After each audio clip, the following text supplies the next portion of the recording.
How many of you have ever heard this claim before, that Easter is a pagan holiday? And that as Christians, we should not celebrate Easter because Easter is rooted in paganism and it's an unholy thing and it's something that we should not do because Easter is evil. Just like Christmas is evil and pagan, and we shouldn't celebrate Christmas or any holiday for that matter because everything that's fun and joyous is evil and pagan, so we should avoid it. Well, I'm sure that you've heard that. I know that I've heard it. And so the question today that I want to ask is that true? Is that a true story? Is that a true claim? So we're going to look at the history of Easter, and we're going to kind of see where some of these myths come from. We're going to see some of the truth behind the things that are said there. And hopefully you'll learn a couple things, and we'll all be kind of built up by this. So that's the question. Is Easter really pagan? So let me start with this question. Does the Bible command us to celebrate Easter? Well, if you go back to the beginnings of it, it would be Passover. And that's going to be one of the things we celebrate forever, is Passover. Except that when there was we're not Jewish counterkick by the church, so they made it on purpose that Easter and Passover would not fall on the same days. Yeah, and there is a very interesting connection between Easter and Passover. And we're going to hear a lot more about those connections as we kind of go through. But so I guess what I heard there is not necessarily. There are some feasts that God ordained to be celebrated, including the Passover. But the Passover and Easter are not the same thing. And nowhere are we commanded to celebrate Easter. Just like nowhere are we commanded to celebrate Christmas. These are not things that we are commanded to do. So if someone should choose not to celebrate Easter, I mean, that's not any reason to look down on someone or anything else. Going back to Romans 14 and how we treat one another based on how we see different things. But that being said, Easter is a very old celebration. Christians have been celebrating Easter going all the way back to the first century, to the end of the first century, to the early second century. Easter has been a celebration, a feast, a festival observed by Christians going basically all the way back to the beginning. The earliest recorded kind of indications that this is the case goes back once again to the late first, early second century. And this comes from the writings of a guy named Irenaeus. And Irenaeus is writing a story about a man named Polycarp. Now, you may have heard of Polycarp. Polycarp is an interesting story. But he's telling the story of when Polycarp was visiting another bishop, and they were having a discussion about the proper day and the proper way to celebrate the feast of the resurrection. And that goes, Polycarp was a man who lived, again, in the late first century, early second century. So this celebration of what we call Easter goes all the way back to the beginning. This is a very ancient practice. It's been carried out in church history for a really long time. And here's the question that I want to ask. Where does the word Easter come from? Easter. Where does that word come from? Now, what's that? I'm not sure if you're going to go back for what was Easter itself was a pagan religion before it. Babylon. If there's a link there, that's what some pastors I've seen sermons on it. We're going to talk about that. Yeah, you said Ishtar or Ishtar, bloody rabbits, all this stuff. Yeah, we're going to talk about that. So that's true. Some people say that it's the word Easter, the name Easter is connected to this ancient Assyrian god known as Ishtar, or they will mispronounce it intentionally to make it sound more like Easter as Ishtar. Okay, so some people say that, but there's also another, that's an ancient Assyrian issue there. There's another place where people claim this comes from, and that is from an Anglo-Saxon goddess named Eostre. What's that? Esther. Wasn't it Esther? Eostre? Yeah, Eostre or Esther. I don't know exactly how you would pronounce it, but it's spelled Eostere. And that is an old Anglo-Saxon goddess. And this is interesting because this a lot of people say like this is where Easter came from. So Easter came from this Anglo-Saxon Germanic goddess, the goddess of spring and fertility named Eostre. And the only place where we hear about this goddess is from the writings of a guy by the name of Bede, or Bede, depending on how you pronounce it. Now, what's interesting about this guy, he was a monk, basically, who lived in the 8th century, which is the 700s. So he was an Anglo-Saxon monk who lived in the 700s, and he was probably the most intelligent and most educated person in Europe for the entire century of the 700s. So that's not necessarily saying much if you think about it, but that is quite the claim to have. He was the most educated, probably the most intelligent man alive in Europe at that time. He has a lot of writings. You may hear to him referred as Saint Bede or Bede the Venerable. He's an important guy in church history. He's an important guy when it comes to English history. He wrote a lot of stuff. But in one of his works called The Reckoning of Time, which, by the way, was a book that he wrote in order to discover what day Easter should be celebrated. So he wrote an entire book called The Reckoning of Time, trying to figure out, like, what's the proper day to celebrate Easter. This was a big deal in the medieval times. You know, they didn't have, like, calendars and clocks and GPSs and stuff. The only way they could know what day it was by, like, reading the stars and mapping the heavens. So this was a very important thing throughout much of history, and especially in medieval Europe. But this is a quote that we have, and this is the only reference to this Greek, or not the Greek, but the German goddess Eostre. This is the only reference to this person, to this thing, in all of the record. This is the only one. There's only one reference to this goddess, and it's right here in the writings of Bede. And this is what he says. When he's going through the names of the Anglo-Saxon months and saying what they're called and how they relate to the Julian calendar, okay? So picking up this is in chapter 15 of his book, The Reckoning of Time. He says, nor is it irrelevant if we take the time to translate the names of the other months. So he's explaining the names of the Anglo-Saxon months and how they relate to the Julian calendar. And then he says, and forgive me, for these are hard words to say. He says, Hirith Moneth is named for their goddess Haritha, to whom they sacrificed at this time. And then we see this Eostre Moneth was the name which is now translated as the Paschal month. Remember that word Paschal. So it's Eostre Moneth. That's a weird word, but this was the month that is translated in his time as the Paschal month. And it was once called after a goddess of theirs named Eostre, in whose honor feasts were celebrated in that month. Now they designate that Paschal season by her name, calling the joys of the new rite by the time-honored name of the old observance. And then he goes on and he continues just calling all of the months and what they're called and where they come from. So that is the only reference in all of antiquity and all of the historical record. This is the only one that talks about this goddess Eostre. It's the only one. And a lot of people think that this is where the term Easter came from. And you remember he said this was what they called the Paschal month. The Paschal month, which would have been April. It would have been the time of the celebration of Easter.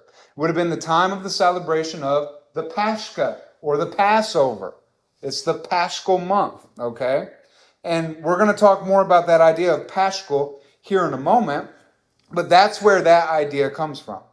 Now, a lot of people think that the term Easter, this is a long, kind of complicated train here, but it comes from the Latin word in albis, or the Latin phrase, I should say, which is translated as dawns, like the plural form of dawns. And from there, it gets turned into an old High German word of Eostarum. Eostarum. And they think that that's where Easter came from. So it's a Latin, German, Anglo kind of weird combination of words that get turned into the word Easter. Now, something that you may not know, something that I didn't know until I started studying for this, the only language which calls Easter Easter is the English language. It's the only one. Every other language calls Easter by a different name. And it calls Easter some form of the name Pascha. So and there's a French version and a Spanish version. There's an Italian version. There's all these different countries and languages. When they talk about Easter, it's coming from some form of the word Pascha, which is a Greek word. It's a Latin word as well. But it comes from the Hebrew, and Pascha is the word that is translated as Passover. So when they talk about the Pascha, they're talking about Passover. And if our brother here is from a Roman Catholic background, and if you have any of the Catholic background or even any kind of high church background at all, you've probably heard this reference to the Paschal Lamb. A reference to Christ as the Paschal Lamb, which is the Passover. It's the sacrifice. So Christ is the Paschal Lamb. He's the sacrificial lamb. And this is the word, though, that most cultures, that most languages call Easter. So English is the only one that refers to this feast as Easter, and it probably comes from some old High Germanic word. It may even come as Bede said. I tend to believe what Bede said. I think he knew what he was talking about, even though he was writing a long time ago. I just kind of trust his rendering of the account. It maybe did come from that Easter month or whatever it was called, and they just, at their time, they called it the Paschal month, the Passover month, and that's the same time they celebrated Easter, and so the word just kind of stuck. Just like all the days of our weeks in English stuck from all those old weird like Wednesday and Thursday and all these things. Those all come from old pagan gods as well. So I wouldn't be surprised if the word Easter kind of had that same origination. But it is interesting to know that English is the only language that uses that word.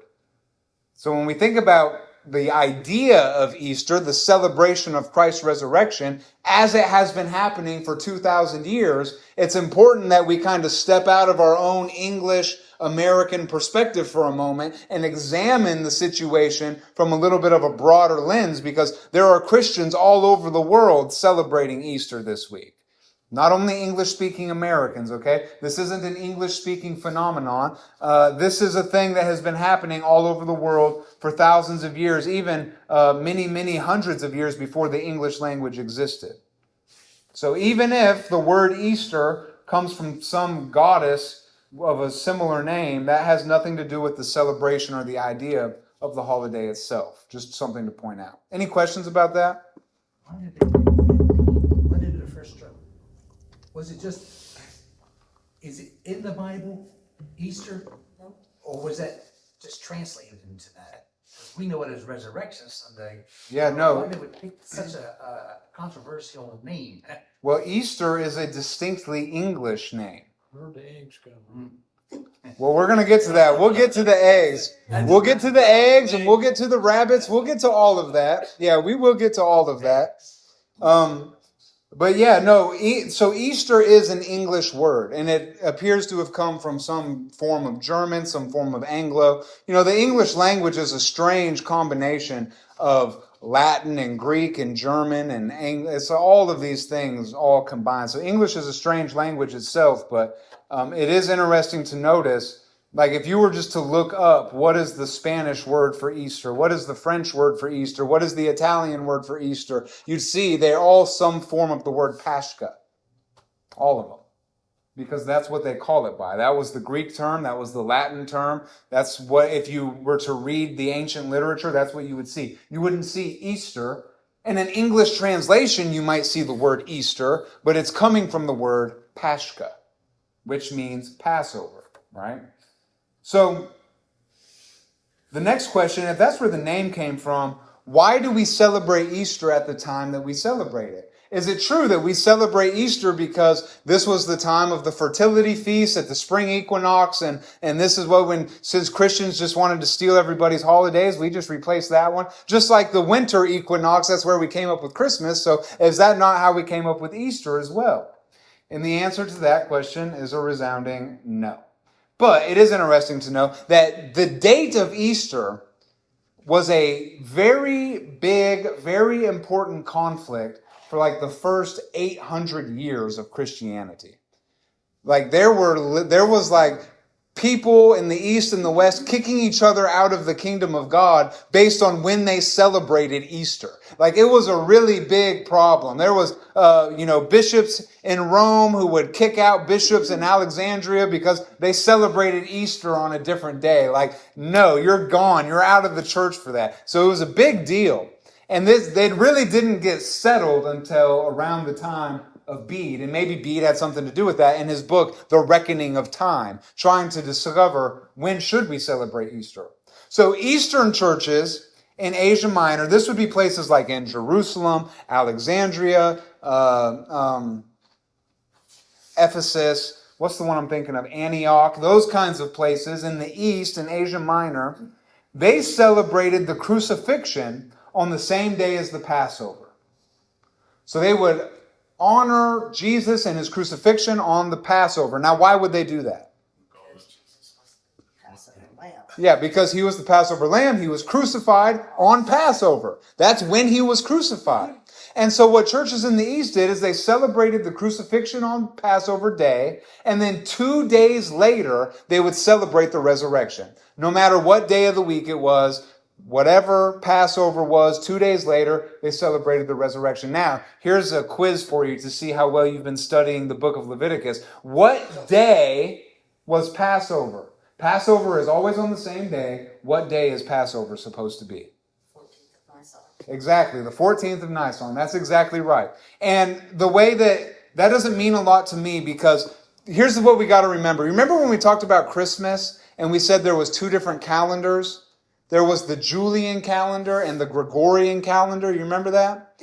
Well, that controversy doesn't really matter at all in this conversation. But once again, we are talking about 2 calendars. We're not talking about 2 different versions of a solar calendar. We're talking about a lunar calendar versus a solar calendar.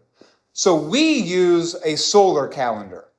The way that we render time, it's all based on the sun, okay? But the Jews and many other ancient civilizations didn't use a solar calendar. They used a lunar calendar. And so the 14th of Nisan, or whatever it's called, this is when it is the 14th day of the first full moon after the spring equinox. The 14th day of the first full moon after the spring equinox. That is the day of the Passover. That is the day that they would celebrate the crucifixion. And 2 days later, they would celebrate the resurrection. Now, in the West, however, they would celebrate it a little bit differently. Because they would celebrate the resurrection on the first Sunday after the 14th of Nisan. Or Nisan, or however you say it. That's when they would celebrate it. So it wasn't just 2 days later, it was the first Sunday afterward. And that little conflict there created a lot of issues in church history. There was a lot of problems created because of that. However, at the Council of Nicaea, which, who can tell me when the Council of Nicaea happened? We've talked about this a lot. 327, 318. 325. Very close. 325, the Council of Nicaea, called by Emperor Constantine. One of the decrees that came from the Council of Nicaea was they were settling a totally different question, but one of the things that they dealt with at the Council of Nicaea was, when should we celebrate Easter? Because this was already a problem. By 325, it was a huge problem. And so they say, hey, we're all together. We're from all over the empire. Let's just settle this debate right now. Of course, it didn't settle the debate, but they did say this is when we should do it. And they came down with this. The Council of Nicaea said that Easter should be celebrated on the first Sunday following the first full moon after the spring equinox. And what that translates to is, that's why Easter can be any day between March the 22nd and April the 25th. So it's not like Christmas, it's not on the same day every year, but it's always on the first Sunday after the first full moon of the spring equinox. That's when Easter is, and that can be any time between late April or between late March and late April. And once again, though, because of the different calendar situation, The Eastern Orthodox Church is about 13 days behind because they use the Julian calendar, whereas we use what's called the Gregorian calendar. That's why they celebrate Christmas in January. We talked about that at the beginning of the year. But so typically the Eastern Orthodox Church will celebrate about 2 weeks after Catholics and Protestants celebrate Easter. That's just because they use a different calendar. So that's where the date came from. Any questions about the dating of Easter? Or any comments or thoughts about that? Well, the lunar calendar has 13 months, Mm-hmm. and our calendar has 12.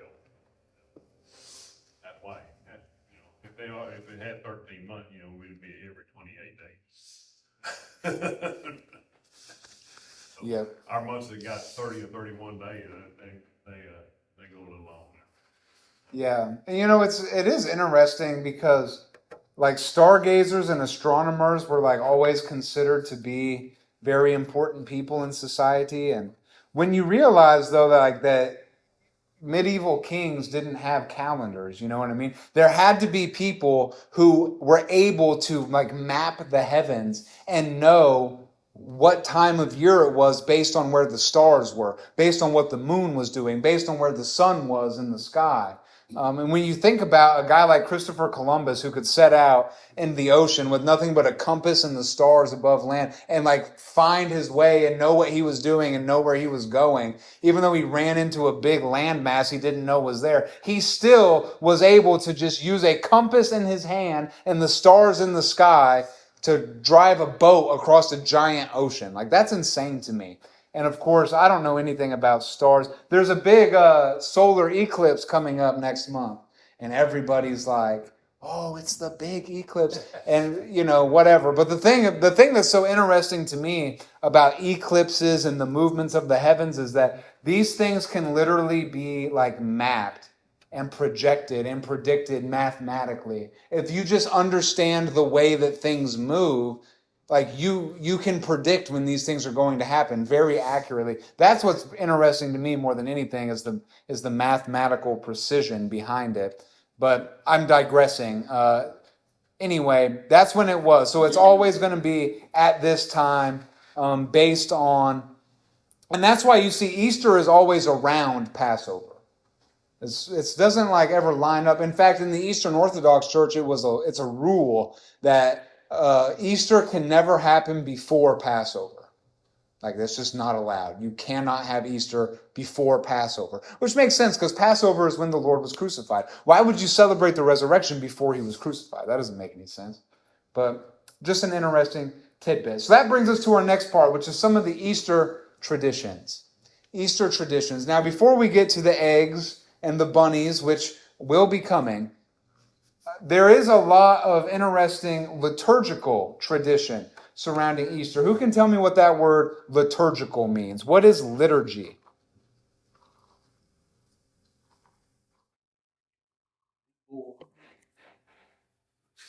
Doctrine. Legal doctrine? So this will be a new word for us. This will be a good word. The word liturgy simply means public worship. Public worship. And oftentimes we hear the word liturgy in the context of churches. Certain churches have a certain liturgy, which is the way that they do church, the structure and the time. The Catholic Church has a specific liturgy that they go through. High churches, even high church Protestants, have a particular liturgy. There is specific liturgy that happens at weddings and at funerals. It's just, all that word means is public worship. It's like the order of worship. And that includes prayers, that includes all kinds of different things. But when we talk about liturgical traditions, we're talking about traditions of worship. We're talking about the way that religious people celebrate Easter. And as one of the highest Christian holidays, it has a very long and storied liturgical tradition. So, Easter follows Lent. Before you get to Easter, you have a 40-day period called Lent. And Lent is characterized by fasting and by penance working. And this is it's not only a Catholic tradition. Like I said, if you come from any kind of high church background, whether that be Anglican, Church of England, even some Presbyterian places, Methodist places, if Lutheran, if you're in that kind of tradition, you've probably heard of or celebrated Lent. And this is where, have you ever heard the term mackerel snapping papist? Have you ever heard that before? A mackerel snapping papist? That's like a derogatory term for Catholics, right? But some Catholics take that and wear it as a badge of honor. Where does that come from? Because there's a rule in Lent. It's a tradition where in Lent you're supposed to fast from eating meat. So you don't eat meat. A lot of people don't eat meat during the Lent season. But there's a caveat to that rule, because you can eat meat as long as it doesn't come from a warm-blooded animal. So for that reason, during Lent, a lot of Catholics will eat fish. Fish becomes a hot item of food in those traditions because it comes from a cold-blooded animal. Therefore, you can eat it during Lent, right? So, ma'am? Wasn't it just on Fridays? Yeah, it's recently been changed. Now it's just on Fridays. So there's, I don't remember when that change came down, but it's been within like the last 100 years. Before that, it was like not at all, right? But now it is. It's just on Fridays. People fast meat from warm-blooded animals, right? But there are other things. People fast all kinds of things for Lent. This is a long and storied tradition of Lent. Besides that, of course, there is also the Holy Week. So what are some of the days for Holy Week? Ash Wednesday.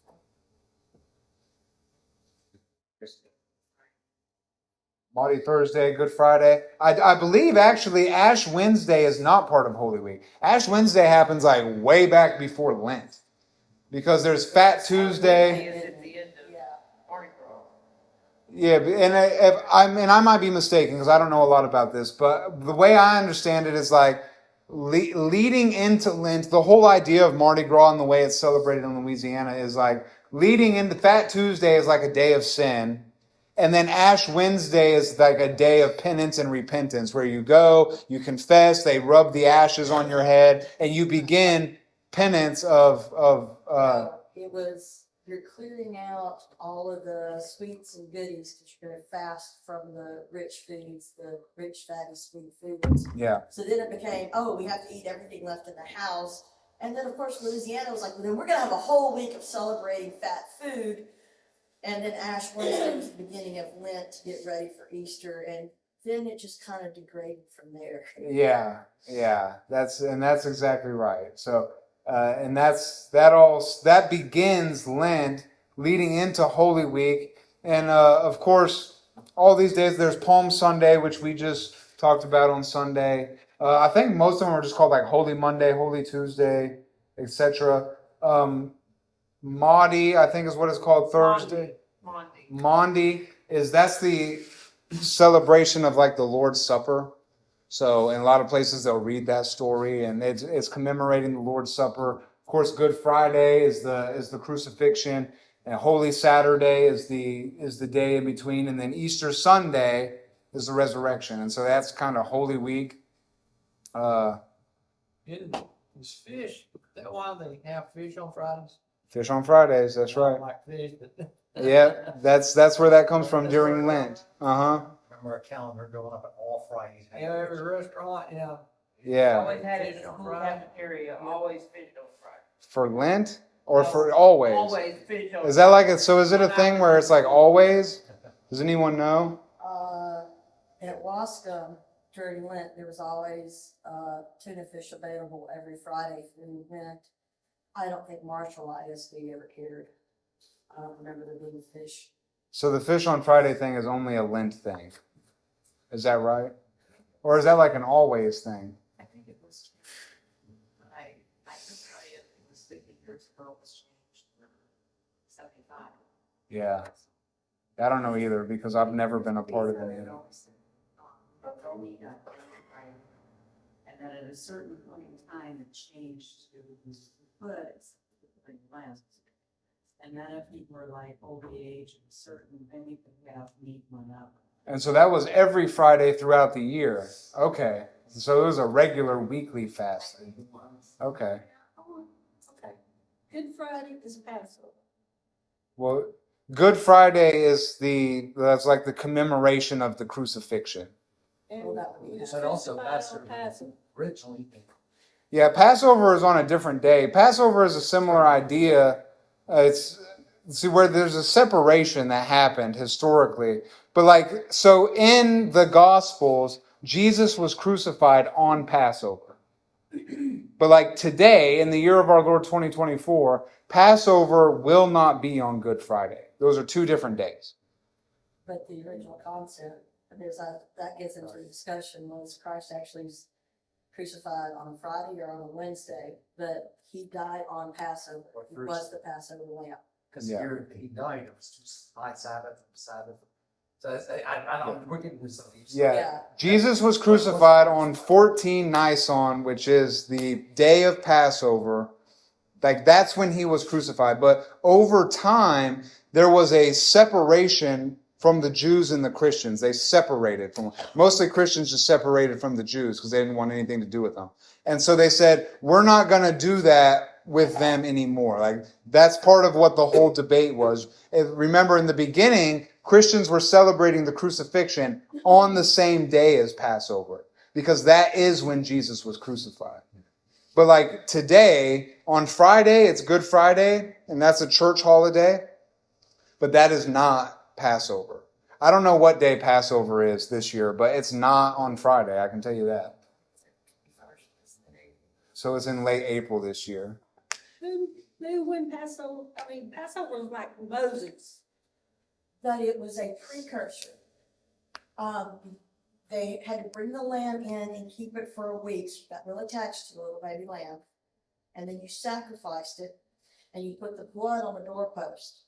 And that way the death angel passed over that house, and the next morning Pharaoh let them go.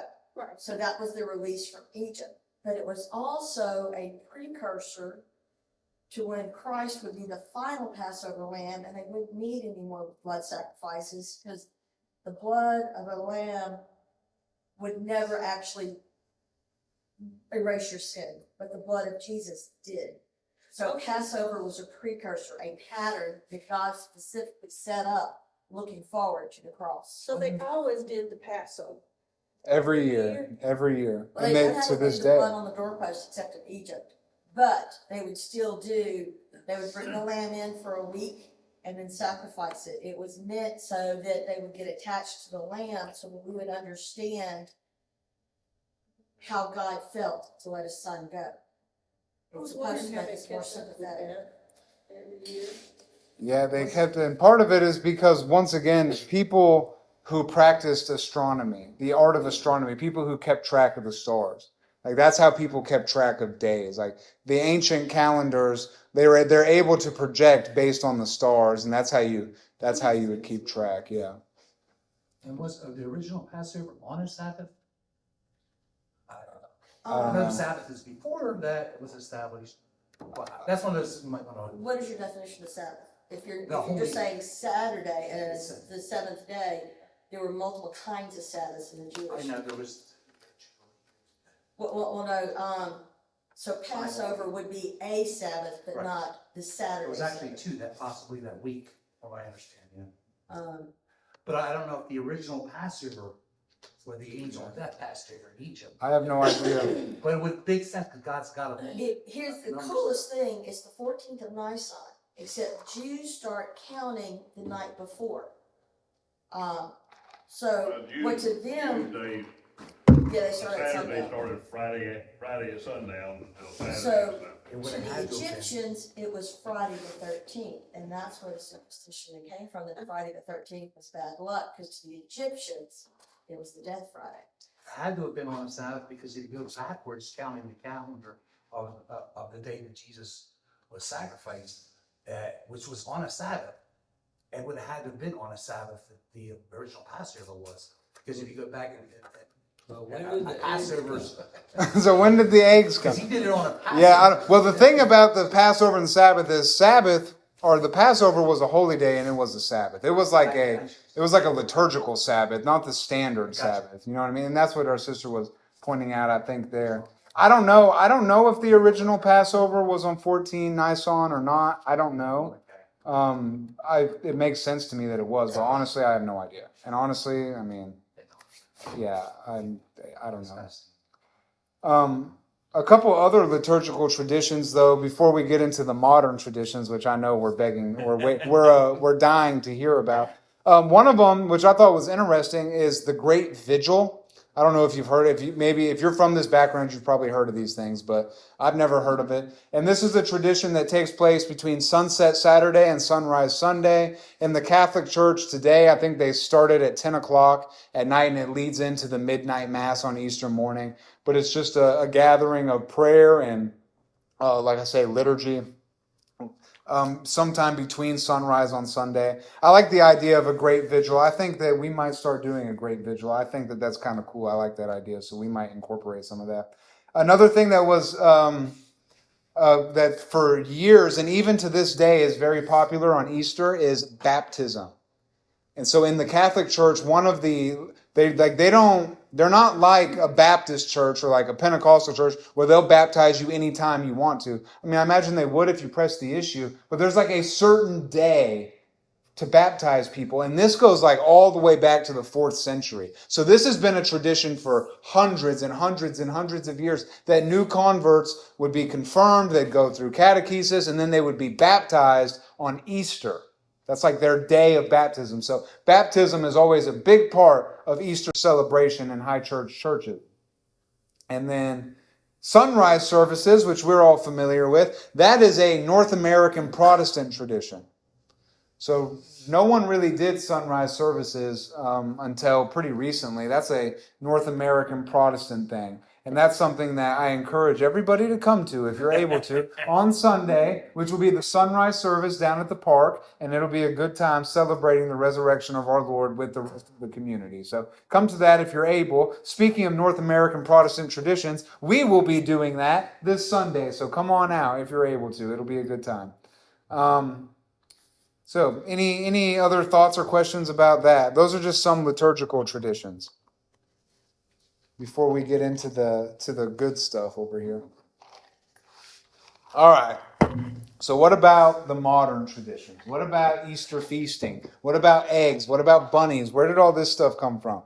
Well, feasting has always been a Christian tradition, and throughout much of church history, Easter feasting included lamb, eggs, ham, cheese, and bread. Now remember the eggs. Eggs, there's a specific reason why eggs were on this list. And lamb, of course, is related back to the Passover, back to the very early days, the eating of the lamb. And as time went on, it kind of changed. But in the medieval ages in particular, eggs and ham were a big part of the Easter feast. So where did eggs come from? Where did the decorated eggs come from? What's that? They come from the chicken, but which came first, the chicken or the egg? That's the question. The chicken. That's not a very hard question, is it? Not if you. Yeah, not unless you know if you know the truth. That's not a very hard question. All right, so people started decorating eggs around the 13th century. You will hear people say that the Babylonians and the Assyrians, they dyed eggs and they painted eggs. There is not a lick of evidence to support that. If anyone ever tells you that, just tell them, okay, show me that. Show me the documentation. Like, show me the evidence. If that's true, let me see it. I want to see. I'm looking for it. I've been looking for it. I can't find it. So show me, because you obviously have it. I'd like to see it. And the thing is that the coloring and decorating of eggs, this began in the medieval times. And remember, during Lent, people were fasting from not only meat, but pretty much anything that came from a warm-blooded animal. So eggs were off limits for Lent, especially during the Middle Ages. And so what people would do is during Holy Week, during the end of Lent, as the eggs would come out, they'd start decorating them. Just as a way to celebrate, as a way to identify, like these are the Holy Week eggs. They would decorate them and everything. In the Eastern Orthodox tradition, they would paint them red to symbolize the blood of Christ. And this was stuff that was happening in the Middle Ages, okay? This did not come from some Assyrian fertility goddess ritual. It didn't come from some... That's what they say. Yeah, that's what they say. Because look, it's all the way back to the king, the queen, and their son was a sacrificial thing. Yeah, And that's where the rabbit came from. none of that is true. All of that, let me just tell you, fake news, okay? Fake news. None of that is true. Unless That's they have doctrine, where do they get this information to come up with this human, unless they read it someplace?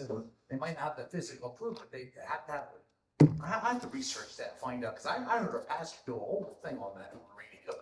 I believe that. I do believe that. And if you find anything, let me know because I've searched for it for a long time. It doesn't exist. However, that's where the Easter egg thing comes from. And, you know, in Russia, it became a big deal. People would like diamond crust eggs and of course, it'll become gaudy in some places, but that's where it came from. It started in the Middle Ages and it was basically just a way to identify and celebrate the end of Lent and say, these are the eggs that we're going to eat when Lent is over.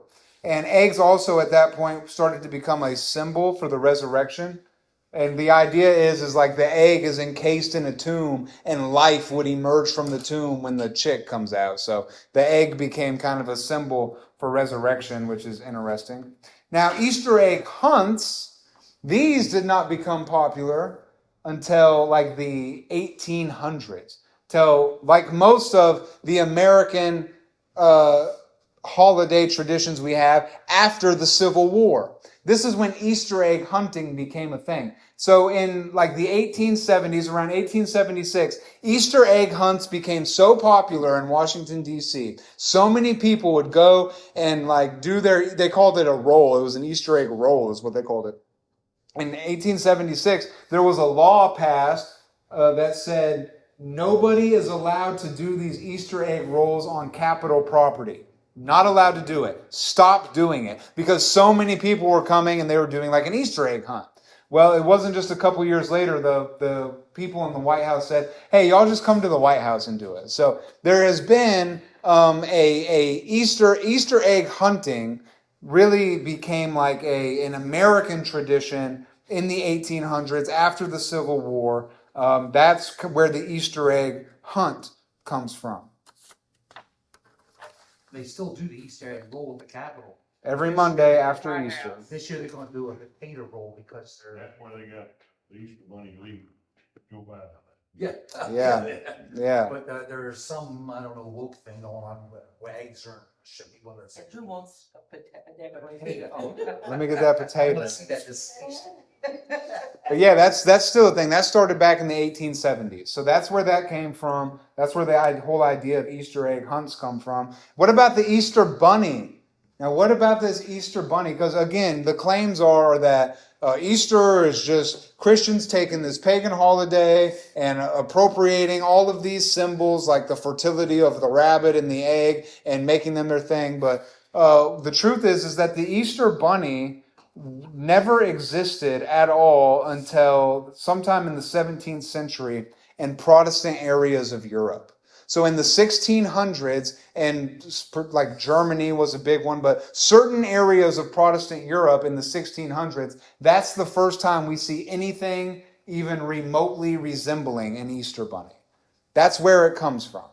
And that was brought over into America in the early 17th century, or in the early 1700s, I should say, and it became popular, once again, post-Civil War, 19th century America. This is where the Easter Bunny really became a thing. So the Germans brought it to America in the early 1700s, and it kind of spread in popularity. But after the Civil War, just like so much of American holiday tradition, it was after the Civil War that this stuff really began to be cemented and become like a part of the way that we understand all of the holidays we celebrate. But there was no bunnies, there was no eggs, there was no any of that stuff for 1,200 years. There was no bunny for 1,800 years. All of that stuff is very modern. That's just kind of been tacked on. And really, it was the Protestant tradition that brought a lot of this stuff in. Not necessarily the eggs, but the Easter bunny. Like, the Easter bunny, as far as I know, is not It's not a thing that has ever been around, and it was Protestants are responsible for that. Just like Protestants are responsible for the bastardization of Christmas, Protestants are responsible for the Easter Bunny too. So, Well, if you think about it, that's two animals that have a lot of offspring. I mean, chickens spit out eggs all the time, and rabbits do too, so. It's true. They never were without rabbits or chickens. yeah, that's true, and I think that's where a lot of people make that connection, where they say, well, this was Christianity just took these things as symbols, but really it was like a pagan fertility thing. And I think that's where that connection comes from. The problem is there's actually no indication at all whatsoever that that's what happened. You can look at Ishtar, you can look at, like I say, that Eostere or whatever it was called. The only thing that exists in all of history concerning the German goddess Eostere, we read it tonight. That's it. That's all that exists. Anybody who claims to know anything about that goddess other than what we read to here is just making it up.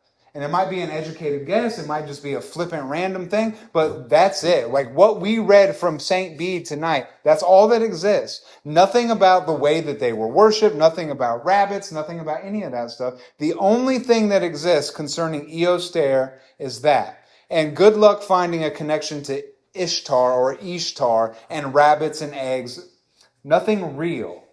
Now you'll hear a lot of people say a lot of things. Anybody can say anything on the internet, but if someone makes a claim, like, I want to see some real documentation. Like, show me the money. You know what I mean? Prove what you're saying. If you're saying that Christians stole these ideas from these false gods, well, prove it. Demonstrate the claim, because if you're going to make that claim, you need to be able to show it. I feel confident saying that Christians did not do that, and because there's no evidence that that's the case. There's none at all. What's interesting about the Easter Bunny is that some countries don't even use the Easter Bunny. They use different animals. Some countries use a fox, some use a cuckoo. All right, so the Easter Bunny is like an American thing and a British thing in particular, but some countries use other animals. Like I say, it came and it spread in popularity sometime after the Civil War. Talk about Easter candy for a moment. This was an interesting factoid. So Easter is the second biggest candy holiday after Halloween in the United States. So Halloween sells the most candy, and then Easter. Every year for Easter, there are enough jelly beans produced to fill an egg 89 feet tall and 60 feet wide. Billions of jelly beans are produced just for Easter every single year, enough to fill that giant egg. Peeps were invented and sold in the 1950s in Pennsylvania. So that's where some of that Easter candy is coming from. So as we kind of come to a close, I just want to address the Easter is pagan myth head on for just a moment. So some will say that Easter is a Christianized version of the celebration of the Near Eastern goddess Ishtar. And some will say that it is a Christianized celebration of the Germanic goddess Eostre, or however you say it. And they say that the celebration of Easter was instituted by the Emperor Constantine after his conversion. Okay? So there's like 4 different things happening here. One, they say it was Constantine that started the celebration of Easter. We've already seen tonight that that's not true. Constantine was around in the early 300s. Christians were celebrating Easter 200 years before Constantine was alive. That's not true. Another part of this claim is that it is the Christianized celebration of the Eastern goddess of Ishtar. Now, once again, I've said this several times, but I'll say it again. There is absolutely no evidence at all whatsoever that the way that this god Ishtar was celebrated has anything at all to do with the way that Easter is celebrated throughout Christian history. There is no connection. There isn't even the idea that Ishtar was celebrated with rabbits or with eggs or with none of that. That's all made up. You will find one source that says these things. It was a source that was written in the early 1800s by a dude who was rabidly anti-Catholic, and everything he wrote in his book He wrote a bunch of crazy stuff. All the crazy stuff we think we know about the pagan myths came from this guy and his book. I don't remember his name, but the book that he wrote is, I think, called The Second Babylon. The Second Babylon, I think, is what his book is called, written in the early 1800s, and he makes all these connections, but like all of his connections are garbage. None of them are true. None of them are real. Can I ask you a question? Go ahead. What did the church call it? I mean, going right after, in remembrance of Jesus, I'm sure every year they, wanted to celebrate that day. Did they call Easter? They called it the Pashka. The Passover. Yeah. Okay. Why don't we just call it that? Yeah, that's what... Because they get confused with the Jewish stuff. Well, once again, I mean, if you look at... I mean, you can look up the French term for Easter, the Spanish term, the Italian. You can look up all these different Romance language terms for Easter, and it's going to be some version of the word Pashka. Hebrew, it's Pashka too? Oh, I don't know what the Hebrew That's word what is. they would probably call it. Pashka is a Greek translation of the Hebrew word that's translated Passover. So that's where Pashka comes from. It comes from Hebrew originally, or at least it's a translation of the Hebrew word Passover. Use resurrections. Now there's a contradiction here too, because some people will say, well, it was Ishtar or Ishtar, and it was instituted by Constantine. But some people will say, well, it was this Germanic god. But the problem is the Germanic one didn't come around until like hundreds of years after Constantine. So like one of those is going to be wrong. Neither one of them could possibly, or they can't both be true because there's a huge time separation, right? So automatically we know there's some issues there. But here's the thing, and I said this about Christmas too. Let's just pretend that we got the term Easter, the English word Easter. Let's just pretend that it came from stealing the word Ishtar, which is ridiculous, and which, of course, the word Easter, we already established, didn't exist. It's an English word, so nobody 2,000 years ago was calling Easter Easter. That was not what it was. But let's just pretend that that was the case. And even though there's no evidence that the bunny rabbit and the eggs and stuff came from this god Ishtar, let's just pretend that it was. Let's just pretend, for the sake of argument, that that was true. Neither one of those things are true, but let's just say they were. My contention, and it's the same with Christmas, is that doesn't even matter. It doesn't matter. Even if there were pagans who did that stuff, it doesn't matter at all.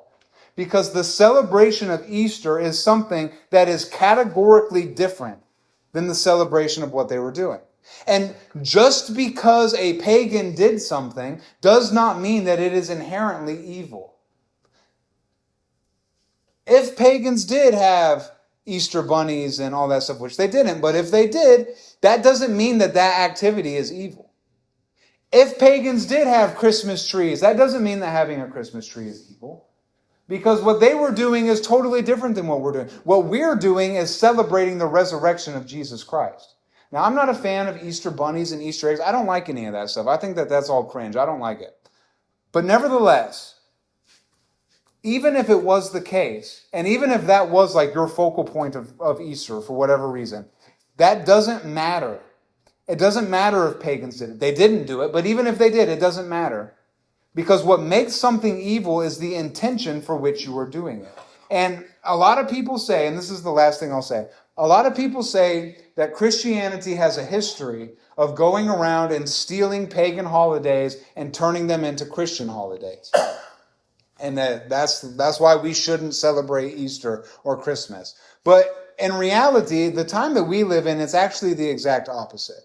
Because what we see is a bunch of modern pagans taking ancient Christian holidays and trying to turn them into something pagan. We don't see Christians stealing pagan holidays. That's not true. That's not happening. Easter and Christmas are not examples of that. But what we do see is a pagan society taking the Christian holidays of Easter, taking the Christian holidays of Christmas, and paganizing them and turning them into something other than the celebration of our Lord. So it's actually the exact opposite that is the case. So if you're celebrating Easter this week, you have good reason to. You stand in a long line of believers for thousands of years who have celebrated the resurrection of our Lord. I'm excited to celebrate the resurrection of our Lord. Easter bunnies and candy and eggs and everything else, whatever. I love Easter. It's a real holiday. It's a good holiday, and I'm happy to celebrate it. That's just a brief history of where Easter came from. So gave you some stuff to look into. I hope you learned something. Any final thoughts or questions or anything as we come to a close? It says whatever you do,